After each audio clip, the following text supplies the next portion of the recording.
Hello, and welcome back to Go to Hell with Erica and Kelly. I'm Kelly, and I'm here with my cousin Erica. Hi, everyone. Erica waved before she said hello.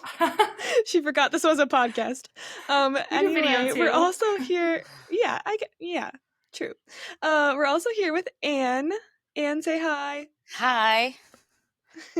We are so excited to have Anne with us today. I don't know Anne, so this is going to be a new story for me too. But Erica and Anne go way back. So, Anne, why don't you tell us a little bit about yourself? Yes, I know Erica for many years. We have a great memories together around the bonfire That's and right. good talks all the time. Yeah. So, my name is Anne, and I was born in Iraq, but I moved around countries because there was wars that that Iraq has to face. So I spent my childhood in Jordan, like almost 8 years until the war was done. Me and my family fled there, and my mom passed away when we were there. I was like 9, and my sister was 7, and my brother was 3, and we ended up going back to Iraq. And I lived there most of my teenager and early adulthood. I living in Middle Eastern country as a Christian. I was raised as a Christian. Has different perspective. For example, in Jordan, we did not have any um, religion harassment, but we experienced that in Iraq. It's a different country, so it was challenging to be a Christian living in Iraq for a certain period of time. After the war of 2003, I worked with a U.S. agency. I was in an area called the Grain Zone, which is in Baghdad, and it is surrounded by big walls, and it was safe for people work there. I worked there, and I enjoyed my time. However, it was dangerous to go in and out every day. I did not know if I would make it home. There is snipers around the gates, and there is bombs, and it was dangerous. But I really enjoyed my time there, and I enjoyed working with the people, the American people, when I was there. And I was hoping my work will be to benefit Iraq after the war and build the country again. However, one day I opened my apartment door to find an envelope with a bullet in it. This is the biggest fear for whoever worked with the U.S. Army or with the U.S. agency. So it means you have 3 days to leave, and this means like Al Qaeda back then. They send it to us with a letter. So I end up escaping Iraq, and like a few months later, I end up to be in the United States. That was 18 years ago. So fast forward, now I am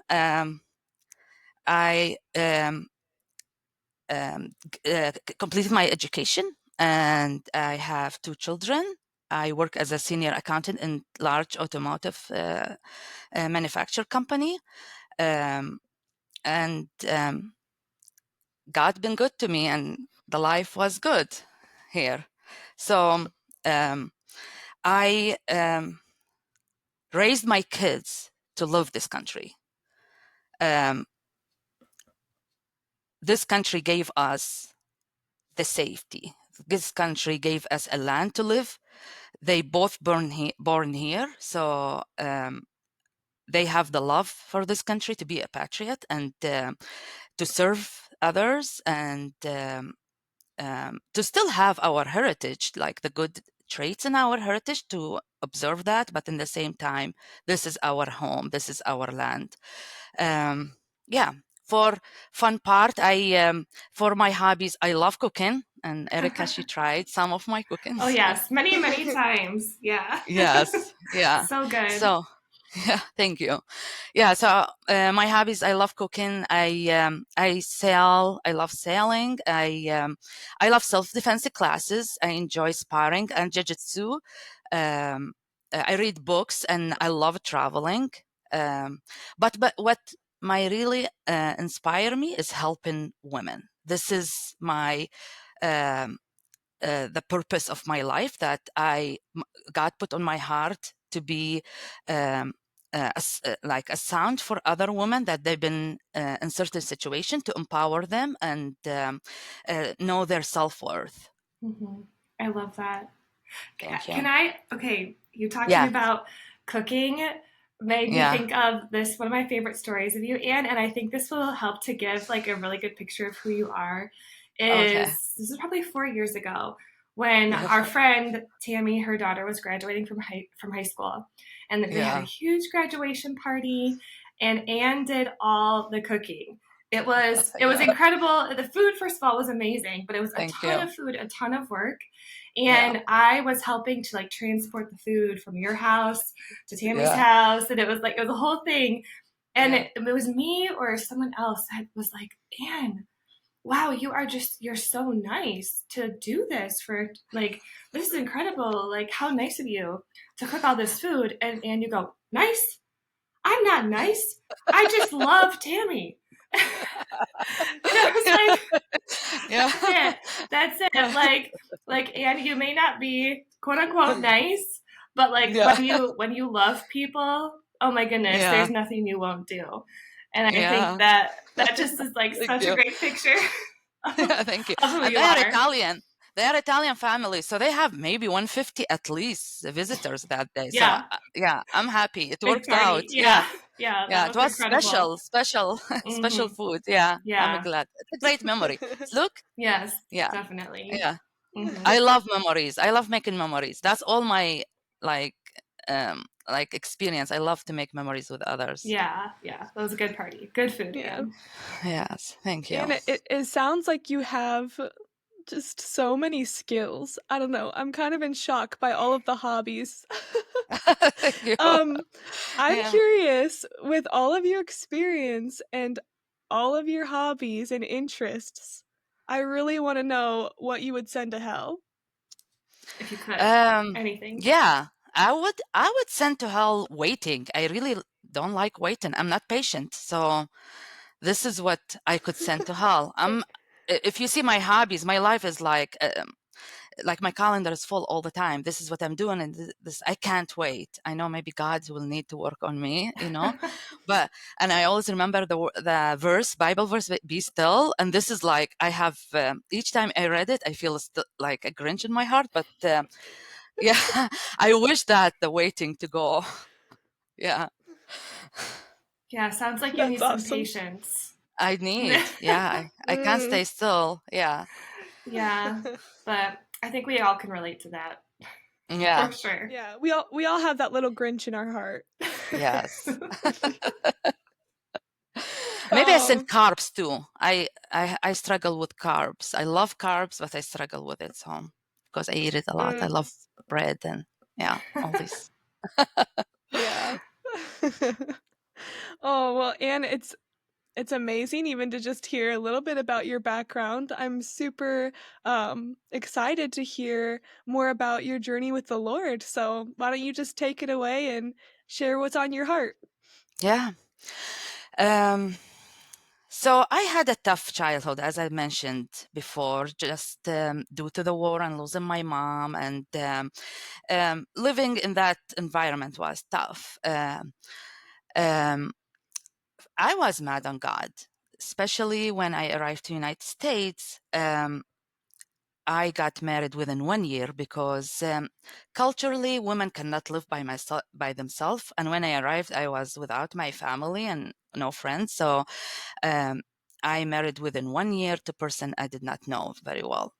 To discover later on, and he is alcoholic and abusive emotionally and physically, and um, he refused to work. So I end up juggling several work like jobs all the time, raising kids and working on myself as well. But in the same time, I was like angry on God, like why this is a pattern in my life that I still have to have struggle all the time, either my childhood and now. Um, So for years, I was isolated in that marriage. All what I did was working. I went to college in the same time because I really wanted to have my education. I did not have friends. I did not have family. In the same time, living with an abuser, it's difficult. They know how to groom the person, and they destroy your self-worth, damage your identity, damage all the good things about you. To by time you start to believe, I am worthless, I deserve this, and um, um, that's what it meant to be. So uh, it was like it was good. No, not good. It was bad communication between me and God. That's what I would say. So I would ask him, why God all the time? But in the same time, I submitted to God. I said, I know you are true. I know you are a good God. Show me. Like, show me I'm wrong. Show me what you are doing in my life is for me. Show me that you love me. So show me I'm your daughter, because this is unfair to what happened to me. Um, um, so it was like a cycle, like one day you will be like this, and then the other day you move on in your life and just you want to breathe and have some normality and like stand up on my feet with the abuse. I tried to escape the marriage. So I went to a lawyer and I asked them, how can I divorce? And I asked, like, I even asked my employer to separate my checks so I can save on the side, because he was controlling the financials of the family. But then he found out about it, and he made me close the account, and I lost hope of be able to leave that marriage. Then I became pregnant, so I lost it for sure, because that's a new thing. I don't know what I'm gonna be doing. I continue fighting for my life every day. I was walking on eggshells every day. You go home, you don't know what you're gonna get with an abuser. And honestly, emotional abuse is it's more affected on a person than physical abuse. I always went back to work. I wore turtlenecks, shirts. I cover my bruises, but deep down, the emotional hurt was more affected, because it hurts and stay. Like, bruises go away, but that hurt stay.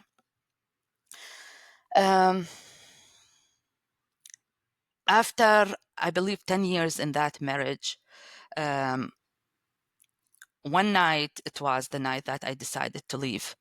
He had one of his fights, but this time he called his mom and his sister to come, and they came at 12 a.m. in the morning to the house. And the whole family, they were like physically, like for sure, like talking bad and in front of my kids. And they were shoveling me on the walls, and it was tough situation. And I tried to protect my kids so they don't get hurt in the middle of this fights. And I was hoping the neighbor will hear me, but no one heard me. He knows exactly what to do. Like, he will close the windows, take off the phone, so no one will hear.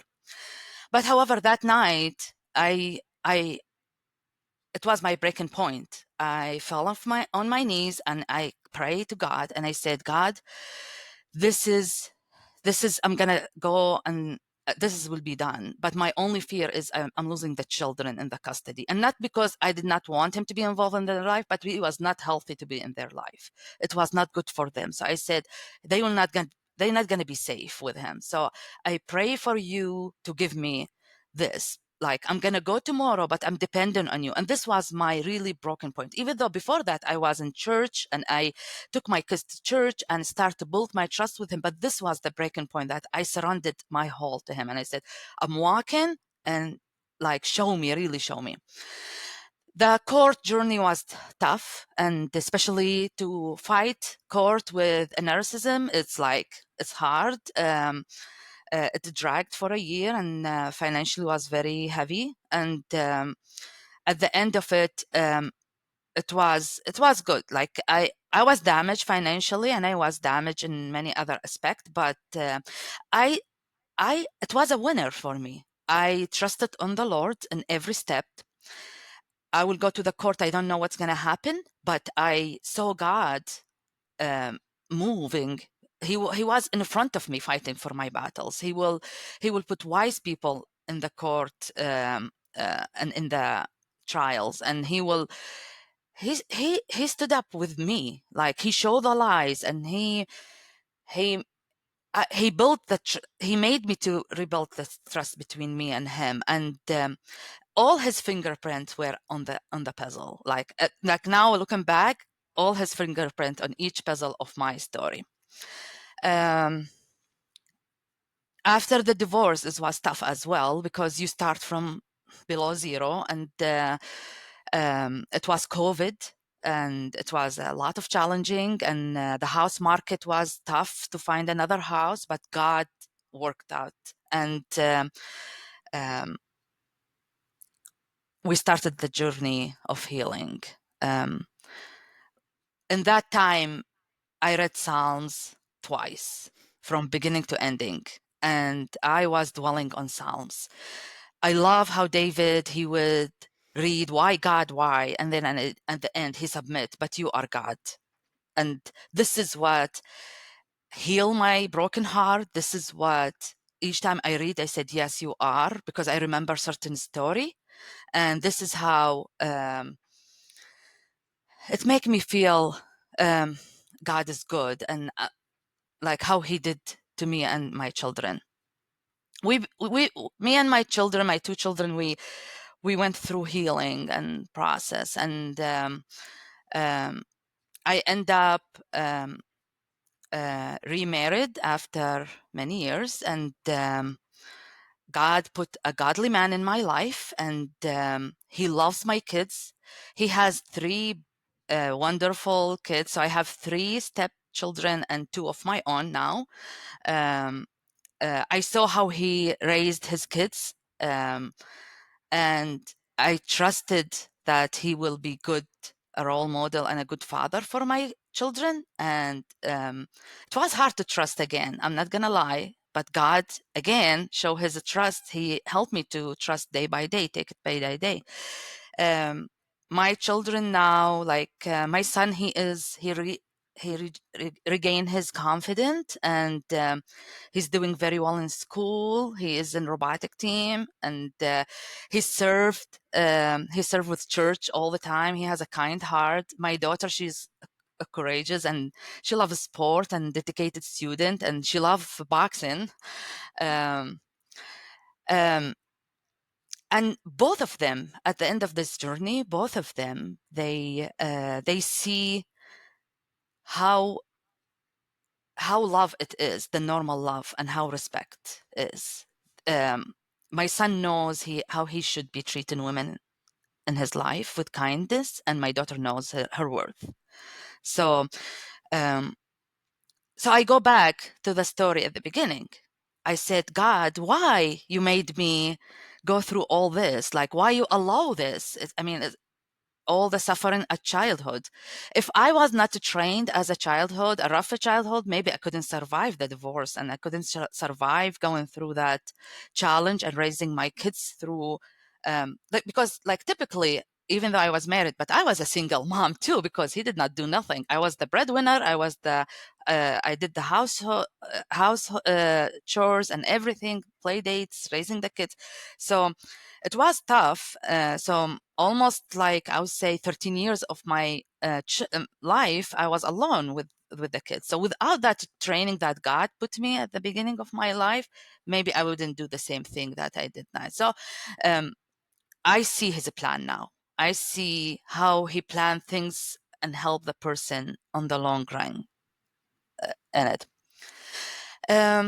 Going back to my purpose, I found my purpose through this journey, and I feel I really would love to help the women in my life, and like around the world, especially abused women. And since then, God opened doors to many women to come to my life, that they are in confusion, because that's what you are when you are in an abusive relationship. You be confused from the gaslighting, and you don't know what you are doing, and you feel you are worthless. It's your fault. So I have a few women reached out to me, and I planted the seeds of their self-worth and how God has made them worthy. And this is not the life that they should be living in fear. In the same time, I volunteer in multiple organizations. I go speak in high schools and to the young ladies, and talk about confidence and self-worth. And I talk about the abuse and red flags for relationships. Um, and also I do financial literacy, because at the end, to be able to escape any relationship, you need to have some independency, financial independency, and know some knowledge in the financial. And with my background as an accountant, I felt God is giving me like a good knowledge and wisdom to advise. Yeah. So Yeah. So can you tell us a little bit about just thinking about the women listening who yes. maybe are in a relationship that they're not sure, like, I feel like it's good, but then there's things that are off, and how do I Yeah. tell what's safe and what's not? Can you talk a little bit about, like, Of when you course. first met your first husband, maybe, like, I know it kind of culturally it was rushed, and, like, talk a little bit about that meeting point. What are some red flags that maybe you missed, but looking Yes. back, you're like, oh, of course, like, there were signs. And, like, what Yeah. what are some signs that people could look for in Sure. that type of relationship? Yeah, with my situation, like the whole marriage thing was done within since like the introduction into marriage, it was like only like 6 months, less than 6 months. So I did not have enough time, to be honest, Mm-hmm. to see a lot of red flags. But I would say the main red flags is first of all, the control. They try to control your people. They isolate you from people. If you meet multiple people with him and he keeps saying, oh, this person is not good, this person is evil, this person is not, I don't like this person, if that's um happen a lot of time, that means something wrong. That's the first red flag. Isolation. They will isolate you, and they will make sure you are isolated. They make control of your life, of your relationship, of your like even on your financial, even on your clothing, because they will have some jealousy and insecurity. It's all come from their insecurity, and they don't want you either. They will want you to look very good, but just to show their picture. But in the same time, he control everything about that. Gaslighting is the main thing too. You will be confused. Did I say this? Like, did he will say something and flip around and make it your fault, and you feel guilty for saying certain things, and open up your heart and say your feelings to the point that you stop telling his feelings. I follow a doctor, a psychologist, and her name is Dr. Ramani. And she said one day on one of her podcasts, if you started to record the conversation with a person, know that you are in a narcissist relationship, because they gaslight you, they change the facts, and they manipulate and twist all of that. So the self-worth too, it's very important. They break you, they damage your inner soul to the point that you feel, I deserve this, like this is me, I am a bad person, or I am a bad mother, and I'm not good, I cannot do anything without them. If you feel, this is another example, if you were going to the grocery shop and you felt like, okay, you know what, I'm gonna stop at this mall on the way, or this shop, and you feel like, oh, I have anxiety, or like a fear that, oh, I did not tell him I'm going to this place, just automatically in your head, that's PTSD. That's a trauma, because there is not consistent behavior with him, and you are under control all the time. So automatically your brain will feel like, oh, I'm doing something wrong, even though if you change your plan. So I know these are small things. Like, I'm talking only about the emotional abuse. Physical abuse, he doesn't need to hit you to be physically abusive. He can throw things next to you. He can come and try to punch you, but without punching you. He can give you the mean looks.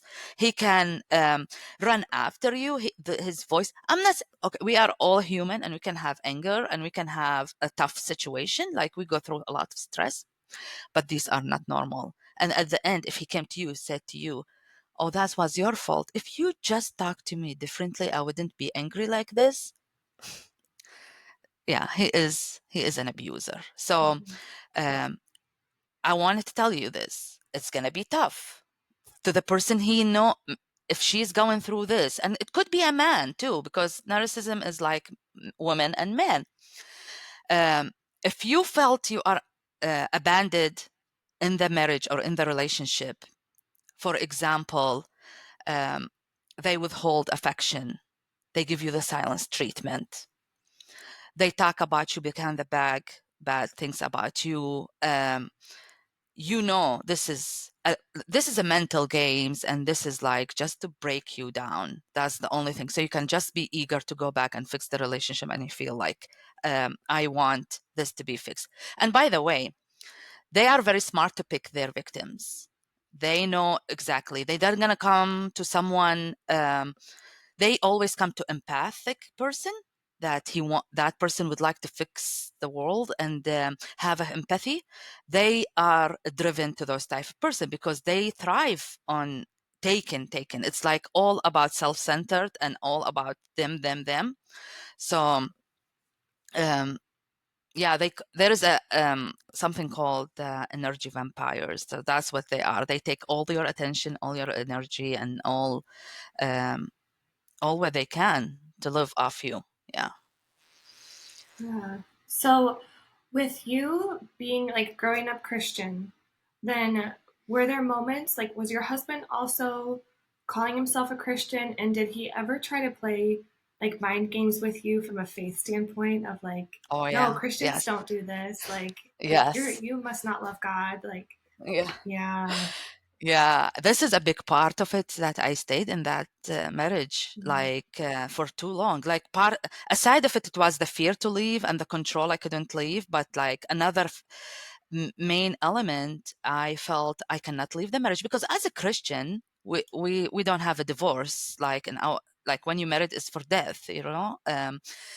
So he played that game that we are married, there is no divorce, we are together till death. um, you cannot divorce, and you cannot, how come you break the family? They use Bible verses against you, like to say, if you are really like, why the forgiveness of God, like how you when Jesus said, if someone hits you on the right cheek, give them the left side and forgive them 700 times, and all these things, they know exactly. They don't follow, in general, they don't follow the biblical, like they are not a true Christian or true believer because their lifestyle is different. But when it comes to them, they use the narrative, they use it to their narrative so they can abuse you and control you. And since they know you are your heart is to God and you really want to do the right thing, they use that against you all the time. I would like to say this, and God don't like divorce, but God in the same time don't want you to stay in a fear. He said, do not fear.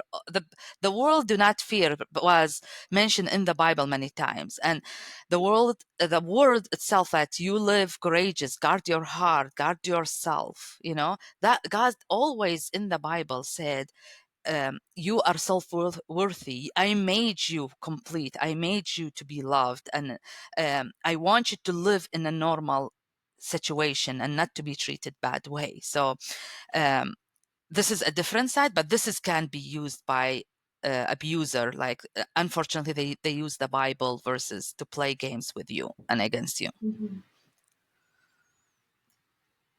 So, I've listened to a handful of people's stories where it's a similar situation. You have a Christian couple, the man, for whatever reason, his past, he becomes an abuser, narcissistic, whatever you want to call it. Like that's a Yes. whole different conversation about how that happens and why that happens. But Yeah. but a lot of these women will leave the marriage out of safety concerns, like very, very real concerns, and then leave the faith altogether, just feeling like, you know, if this man is using the Bible to try and keep me in this abuse and this marriage, like I don't want anything to do with it. Like I hear that a lot. So I Yes. think it's like very unique for someone to experience that, but still hold fast to like, but no, that's not who God is. Like God is not an abuser. God does not use the Bible to keep us under his thumb. Like I still love God, trust God, believe his promises. And like you are able to kind of separate that experience and the manipulation like from the truth of God's word. So can you tell us more about like that process for you and what you had to go through to, because I think some people will legitimately have PTSD from the Bible when people are using these verses True. to keep them in harmful situations. So like Yes. what was that like for you, having to relearn that like no, the Bible is full of love, the Bible is not about control? Yes. So with me, it's going to be double because I come from a culture that women are degraded in general. So Mm-hmm. usually the Middle East, we have some limitation on women, and on the top of that, using the Bible against them or against the situation, it's gonna be like unfairness. You feel unfair. So I get the point. Any woman, she feel like not because of like the culture thing, but any woman, she will feel like, okay, this is a hypocrite. Like God loves me, but this man, he used the Bible verses against me and against. So that's not fair. God want me to to be depressed. That's want me to stay in this marriage. That God want me to not to sacrifice myself for this marriage and for the kids. So the women generally, they will feel like I'm just a person, give birth and just be like this. I don't have any value. I don't have any uh, any desire from God. Like it's like God favoring the man on us. That's what I feel like personally for me. I felt that few times in my life. But if you study the Bible, so first of all, the devil always gonna use the Bible against the people. They gonna play. That's the devil love breaking families in general, um, and the devil will use the Bible to break this holy like I feel the family is very beautiful for God. That's what God want us to be, a beautiful family, to raise kids and generation after generation to live freely and happily. The devil don't want that, so he used the verses against the woman. I will say this to the woman: through the Bible, God loved women. He appreciated them. Jesus, he stood up. Um, in many stories in the Bible, treated the woman differently. When they brought him the prostitute women so they can throw the rocks on her, he's the one, he protected her, and he wrote all their sins on the sand so they don't they can see their own sins. Same the woman by the well in Samari, the Samari woman, same thing. The woman, she came and washed his feet with her hair, and all the stories, he respected the woman and he gave them big values. The whole prophets talked a lot about women, how is the women are blessed, and to have a good woman in your life, it's a blessing, and how you should treat her. A lot. The Bible full of like protecting the woman and be good with the woman. But unfortunately, they pick and choose. They don't pick the whole picture. They pick verses to just go with their narrative and just apply it to them. So I encourage you. I know you feel, if you are listening to me today and you are doubting God's love, and I get it, I've been there. I felt lonely. I felt broken. I felt you abandoned me, God. But I will tell you, just try, open your heart and say to God, show me. He will show you. Just tell him, show me show me your love, or show me you are true, and he's gonna show you. You don't have to work hard on this. God really willing. He's standing by the door. He's just wants you to open the door, and he's gonna come and show you like the thing. I wish if I have, I can find list and stuff, and I wish I can tell you and take that burden away from you. But it's a process, unfortunately. But God is gonna mold it in your heart and make it different to you. So were there extended periods of time where you were just super frustrated, or like times when you were like, you know what, I have to just like disconnect for a while from my faith, or is that something that you were clinging to like the whole time? Before I filed the divorce, like for a while, I was like, especially when I came to United States, I was like, okay, like I was not too close to God, but I was okay. And but when I married and I saw the situation I lived on, I disconnect with God. I said, that's it. You don't want me. I am one of, I had a feeling that he has a favorite people and not favorite people, and I am the worst people, that I deserve this, and I'm not the chosen one. For a while, I felt that, so I just let it go and lived my life. And but I feel like a human being, as in a human being, we always need to connect to the source of our existence. We are eager to go back to the creator for us, and for us, God is our creator. So you always feel like there is a connection, that your heart go to that connection, and you eager to have that connection back. Mm-hmm. So what role did the church play in this for you? Like, did you have a lot of support from the church, from pastors in this? And what did that look like through the Yes. situation? So before I was debating, should I divorce or not, because in like in Christianity, we believe we do not have to have, we don't have to, we cannot divorce. So I was confused. Should I divorce? This should be done. I reached out to a pastor I know, and I said to him, this is my situation, to him and his wife. This is my situation. And this was before I filed the divorce, and that happened. And I said, what do you think I should do? And it was confusing for them, because they, like, it was a surprise, because no one expect from me. I'm a smiley, bubbly person, walk around with confidence all the time, that I'm facing this. But this is like the fake that you put behind all the pain. And this is what they say. They say to me, God wants you to be free, and God wants you to live happy and loved. That's what's written in the Bible. Whatever you choose, we're going to stand up with you. So when a few months later, when this happened and I chose to leave and file for the divorce, I found many people from the church that they supported me. Many women, they came with me to the courts. A lot of people, they will come and pray for me. I will send, when I have a court date, I will send to the prayer chain, and they will start praying for me before the court. And it was really good. Like, it felt good. It was tough, but they stood up with me. The church family that I was with, they stood up with me. Now my son goes to another, like, we go now to a different church, but my son goes to a different youth group, and I see the support from this youth pastor and from church in general. However, they don't know the full story of mine, but they know like a little bit of it. But since then, my son is very empowered by the youth pastor. He really pushed on him and built his self-esteem, and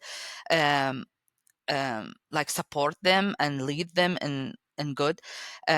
So it is important for someone, like, if you are a woman, I know you can, sometimes divorced women can be judged differently. This is a fact, and this is a dark side. Like, we have to face it. Some churches, they did not used to have a single moms. They don't used to have a divorced mom. Stories can be done differently, because, like, okay, they don't know, especially if there is no physical abuse, only emotional abuse, it can be treated differently.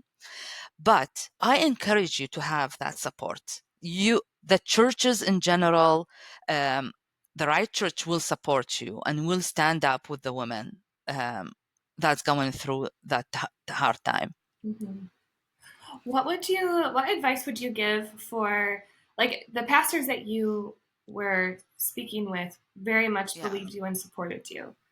What about the cases where a lot of times if you're in a relationship with a narcissist, they are very charming, Mm-hmm. and if they are also able to like pull the wool over the eyes of your pastors to the point where the Yes. pastors don't believe what's going on, what kind of advice would you give to a woman in that situation? Like, where should she turn, or what could you do? Yes. So, unfortunately, this is true. A lot of pastors, they don't, I don't want to say they don't believe in the woman, but they feel like, because women in general, we are emotionally talk differently, and we have a lot of emotions. Um, and unfortunately, narcissists or abuser, they know how to put the good face. They are very charming. They use the Bible verses. They have two characters. One character in around public is perfect and charming, and the other character around the doors is totally different. Um, to the women, if you are in this situation, try to record what happened, you know, um, put notes and go talk to them and say, if this. Unfortunately, not many pastors have the training about the abuse. I was a couple years ago. I met a person. He has a program um, just for pastors to go through, so they can recognize if a couple came for counsel, if he can recognize if there is abuse or not. There is a full training. It's like, I don't know, like I believe it's like a lot of lessons, like 10 lessons so you can get the red flags and the signs for them. Unfortunately, not many pastors, they go through this. And the woman will face that she has to be on her own. So if this end up to be your situation, if the pastor still did not believe in you, try to find another support. Try to go to another elder or another family. Even if you end up to another church, that's okay. Don't stay alone. You're gonna need the people. You're gonna need someone to understand you. Um, this is what I will tell you too. Put like a notebook or on your phone. Always put dates and occasion. What happened? What exactly happened? Because you're gonna forget. But when you have it all documented, even if it's a silliness, but like you put it all documented or recorded, it's gonna help you on the long run. It's either gonna help you with the court or gonna help you with counseling, and it's going to help you. But don't stay alone. Find a person that can believe you, so you don't feel you are double gaslighting. Mm-hmm. And then what about, this is shifting a little bit, for your Yeah. for your kids? Because like you really had to lean on God and the church for yourself. And I know, like, you were talking about the youth pastor that's been helping out your son so much. What were your Yes. prayers like for your kids during this time? And like, what was it like to Yeah. have to lean on God in the middle of, I'm sure, feeling super out of control? Like, you've got your kids you love more than anything, and watching Yes. them be harmed and not knowing what to do or what's going to happen. Like, how did you lean on God for that piece of things? So at the beginning, my kids, they were still seeing their dad. That was the court judgment that they still have to be in his life, and they will visit him every weekend. My prayer that time to protect their little heart. Unfortunately, the abuser, they use the children. There is a term, they call them flying monkeys. They use them against the mother. And unfortunately, they manipulate the kids, and they are little kids, just to make them like it's like weapon against the mom. So every time my kids will come back, I will see them devastated. My daughter will have stomach issues. My son will be um, socially blocked. Like, he will be like not focused at all. He don't want to talk about anything. And this was on a daily, like a weekly, every time after the visit. That's so I always ask God to protect their heart, to find a situation. So after 2 years, their dad decided to not see them anymore, and that was a devastating, like very breaking heart for them. Even though they will go there and they will get emotional abuse, and it was very stressful timing for them. But when he dropped them without any notice, it broke their heart. So that was my prayer for them. God, please heal their broken heart. I know it is for their good. You see, this is for their good, and I see it's for their good. To be honest, as much as it's hurt, but the kids now, the kids felt it's not their fault. Like by time at the beginning, they thought, oh, maybe we were bad. Like, because it's always that's what they make you feel. It's your fault. So I prayed and I prayed all the time to heal their heart, so they can feel it's not their fault, and heal their all those broken things. My son and my daughter, both of them, their self-esteem dropped down, and it was a tough time. It was very tough time. However, God put people in your life. At that time, I met my current husband, and he had a big impact on them. He poured love into their life. He poured interest in their small little things in their heart. He helped one by one how each issue that my kids have, he was pouring on them and like tried to help them to go overcome this, to be self-worthy, to don't fear from rejection again. It's okay. And it's a godly thing. I feel it's a godly thing. And so now I know it's not easy. It's still gonna like, no matter what, it's still different, but they always gonna remember my dad dropped us without any reason. And um, like my daughter, I remember she used to tell me, I think he died, because how come you don't want to see your daughter? So it is a broken heart for me to watch this. And I know it's gonna still in the back of their head, even though they are really seems different now than before. Like they are blooming. Thank God for all the things that He put in our life and His grace. But I pray that they overcome that by the time in the future. Like that's my prayer for them, and they continue to be shielded from all the manipulation. Mm-hmm. And I think it's just really amazing to see how God used like your second marriage, not only healing for you, but for them. Because I remember you mentioned sitting around the bonfires, Anne, all of our bonfires. Yeah, yeah. I remember a couple Yeah. of years ago, maybe even, oh my gosh, 4 years ago? Time flies. Yeah, 4 or 5 years ago. Yeah. And we were talking about, I don't know what, but I had asked you if you're ever going to get married again. And you were like, no. No. No, Yeah. I would never. Yes. You told me. Well, Yeah. here we are. But it's been no offense. Yeah. Tell me. Well, okay, I'm very curious. I kind of want to know, how did you meet him, and what was that process of like, yeah, what did it take for you to trust someone again Oh with yeah, a it is marriage tough. and Yeah. all of that? Yeah. Well, so like after the divorce for a couple years, like for a few years, like I forgot, maybe 3 years or 4 years, I would not think about dating. And many of my friends, they say, you're still young, don't let him break you, like you are loved, everybody will love you. And I really was not ready. My heart was not ready. And I was like, I'm self-sufficient. I can, like, I don't need a man in my life. And I'm afraid I can't do it. And I really am, I lean on God all the time. So I felt fulfilled within me that I'm not like eager for that affection, because God filled me. This is how I feel. But in the same time, it was mix of feelings. I'm going to be very vulnerable. It was mix of feelings. I was afraid on my kids. I'm afraid to bring another man.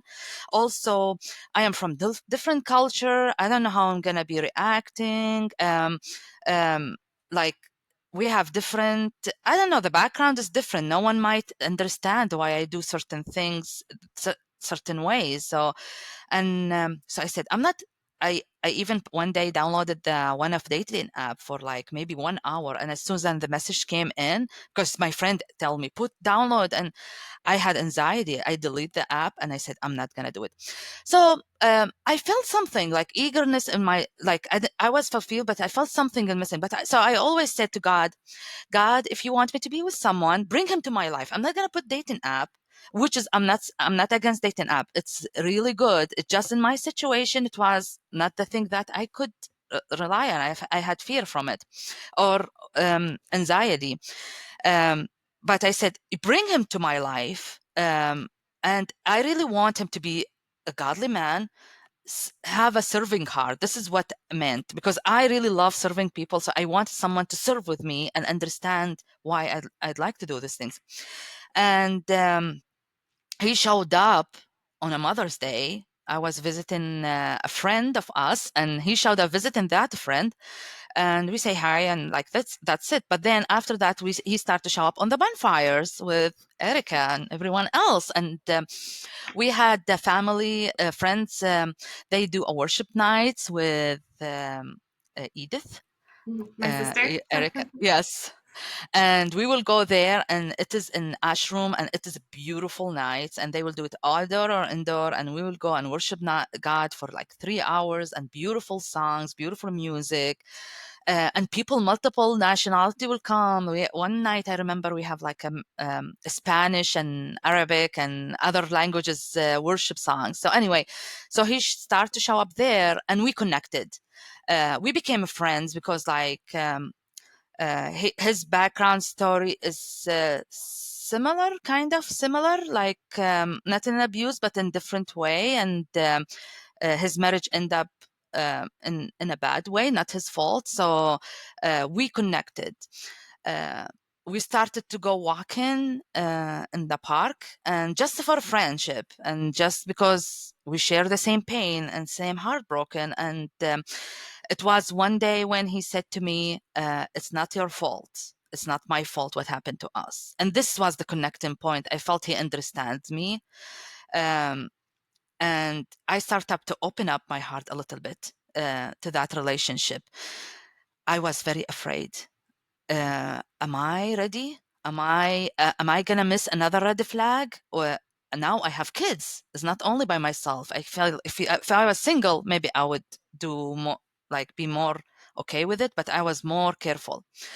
But so I told God, it's me and you. You're gonna show me this person. Show me if he's a good person or not. And day by day, certain situation will pass by, and his action were not his words. His action were the one that make me trust him more. The consistency of his reaction, and his like availability, and how he poured to the kids, and not even to my kids in general. He was this person, like by time I knew, like he has a pouring, he loved to serve people and help people. So we connected this way. So yeah, we end up getting engaged after 1 year of dating. And yeah, it was not easy. It was good, in a good way. I was very careful, and from the beginning I was open book. I said, this is what I've been through. You have to be understandable, and I'm not changing myself. I'm not going to change you. We are old. We can't change each other now. We can work around each other, but we cannot change. But this is what you're going to get. This is my organic me. And I appreciate if you can be your organic you. And I guess that's the thing that make us be more trust to each other, because for him too, it was hard for him to trust a woman at the same time with his previous marriage, so God is good. I feel God is good. He knows better. I feel like that's great advice for anyone. Like you're saying, oh, we're both old, we can't change each other. I feel like, I mean, I'm not married. I don't know Yeah, what's good advice or not good advice, but I feel like that'd be good advice no matter what age you get yeah, married. It's just being very realistic of like, this is who we are, yeah, and we're not going to try to change each other, but we can definitely love each other. And I think that's so, it's yeah, cute. I love it. yeah. Thank you. Thank you. Yeah. Yeah. Well, Kelly, did you have any other questions or any other comments too? Yeah, I really am so encouraged hearing your story and hearing just how much the Lord redeemed for you. Thank you. And I don't know, is there an aspect of the Lord's character or something about God that you think has been just highlighted throughout your life, or something that you've really grown to know in a redeemed way? Because obviously there've been a lot of people in your life who have not modeled who God really is, and you kind of had to rediscover that for Yeah. yourself. And I just want to know, like, who is he to you now? Um, God is like, the main thing is faithful, a redeemer, as you said. He is a faithful and redeemer. There is a Bible verse I always use in my speeches. I always try to insert it in my speeches to the ladies, and um, it's, "I made you in your mother womb. I made you wonderfully and faithfully and complete and perfect." I always use it, and because I worked through it. I felt I was unworthy and came to this point now through my story, and I always would like to mention it to the ladies, and I always end up my speech and say, no matter what you are, don't believe the lies. Go to your default um, setting, which is you are loved, you are perfect, you are worthy. God made you this way. Don't believe the lies. So um, this is what I felt. It was a struggle for me for years, and God showed with action, with action, how He fought my battles, and He been with me. And I'm not saying this is the happy ending. God knows what's gonna struggle tomorrow. Life is not perfect, but now I have a trust in God that no matter what's gonna come to our life, He's gonna be there for me. I'm like, whenever happen in my life now, I will say, God, I trust you. I seen what you did. I trust you're gonna do the best for me. Show me what you want me to do, or open the right door for me. It's so funny that you bring that verse up because we just recorded another episode yesterday, and Yeah. she brought up the person we interviewed brought up the same verse as just being like Wow. so pivotal for her. It's Psalm 139, and now Yes. that verse gets a lot of traction because it's so beautiful, almost to the point where I think people can dismiss it. But it's Yeah. like, no, if you read that, like, if that's actually true, that Yeah. will change your life. Like, that Yes. God knit you together in your mother's womb. Like, He That's knew one. you, like, before you were Yes. even here. And it's just, it's beautiful. Like, if you can really catch the truth in that, it will. It'll change your life. It changed your life. It changes a Yes, lot of people's lives. The Bible full of verses. Like when I moved to my new house after the divorce, and when I moved to this house as well, I picked the same verses. I put it on the walls for each of my children. My son, because he has a fear all the time, so I put the verse from Isaiah, "Fear not, for I am redeemed you. I have called you by your name." This is one of my beautiful, very heart attached to my heart. Like, and so he can be reminded that God picked him and He will protect him by His righteous hand. And for my daughter, I put a verse for her, like, I'm a daughter of God, and He fought my battles. He's gonna be in front of me. Um, Bible is like, that's why I, like you mentioned earlier about like how people can be, and I get it, how can be um, feeling bad about the Bible, but the Bible, if they read more, they're gonna see how God is loving, how God is caring for them. Life is not perfect. We live in a broken world that no matter what, there is no one in this world have a perfect life. So, but with God, you can walk through it in different way, and you can have a purpose, and you have different outcome from it, and different character you go out of it. Mm-hmm. Yeah, He really works everything together for good. Like, He He's just so does. masterful at that. Of getting taking our Yes. pieces and making just a beautiful, beautiful picture. Beautiful puzzle. Puzzle. Yeah. Yeah. I Yeah. love it. Yeah. Yeah. Well, is there anything else that you would say just to encourage any women who have been where you were, are where you are, any last thoughts for them? Yes, yes. I know you are confused. To the lady that she is maybe listening to me, or she knows someone that's going through this, I know they are confused and they are afraid. They might be not ready to leave, and I get it, because women, they need their time to understand, and they have multiple layers. There might be children involved. There might be other challenging, like financial challenging. I want you to know God is with you. God will take care of you, even if you are alone. I was alone in this country, and God put right people in my life, and it was not easy, but God helped me. I know you don't know your self-worth, and you feel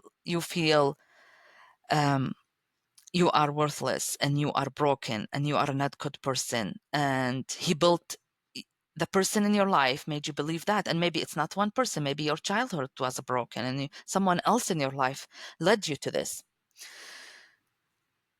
When you are ready, depend on God and see the miracles. It's not going to be easy. It can take years. It did not take 1 year in my life. It took years until I regain everything and stand up again. But I want you to know, do you want your children to live the same way that you lived?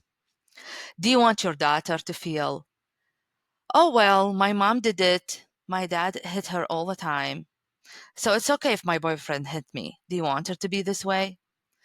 Well, guess what? Your daughter is going to copy what you do. Automatically, that's her normal. So remember, that's not on them, like, break the cycle, break the chain. You suffer so they don't have to suffer. Your son the same way, if you have a son. And you know what? At the end of the day, it's not about only your children. It's you. You are worthy. You deserve God love. You deserve to be loved. You deserve to not live in fear. I know it is very hard because you don't know what to expect. There is a lot of psychopaths there, and they cannot handle the rejection, and you file the divorce against them, or you file like you go and leave them. It's going to be dangerous maybe, but I feel like we have kind of good systems in the United States. There is safe houses, and there is multiple organization. They can help you, and there is like a safe exit plan. I teach that. I am not certified, or like I have any certification. It's just my experience from this thing, and with dealing with other women and safe houses. So you can do it. When you are ready, you can do it. If I can help you, I would love to help you in a certain way, connect you with people, be encouragement to you. I will love to if you reach out to me, I will be available for you. Remember always, again, you are worthy. God made you perfect, and don't live in fear. Amen. Thank I you. love that. Amen. Yes. Thank Yes. you. All right. Well, Anne, thank you so much for coming on, You're welcome. sharing your story, just yeah, being vulnerable and just like showing how it's possible for people who have been in your shoes. Like God can really rebuild something amazing from a lot of Thank you. broken pieces. I think it's just awesome to Thank witness. Thank you. Thank you for letting me like reach out to women. Like this is like huge for me. I never did this. My first podcast with someone. I did a lot of lectures and stuff, but this is my first podcast. So I feel honored to be on your podcast. I listened to many of your episodes on my way to work, so I enjoy it. And yeah, I pray whoever listened to me and they need that to work on their heart and to reach, to let them feel God is with them. That's what I hope. Yeah, You know, yeah, and yeah, definitely. Well, hopefully it's not your last podcast. God is using you in yes, really awesome ways. So, like, who knows? Who yes, knows who you'll be able to reach and what that's going to look like in yes, the future. So yes. That's on exciting. him. That's his plan. So I let it go to him. He opened the doors. Good, Yes, good. All right. yes. Well, thank you to our listeners for sticking with us, and we will catch you on our next episode.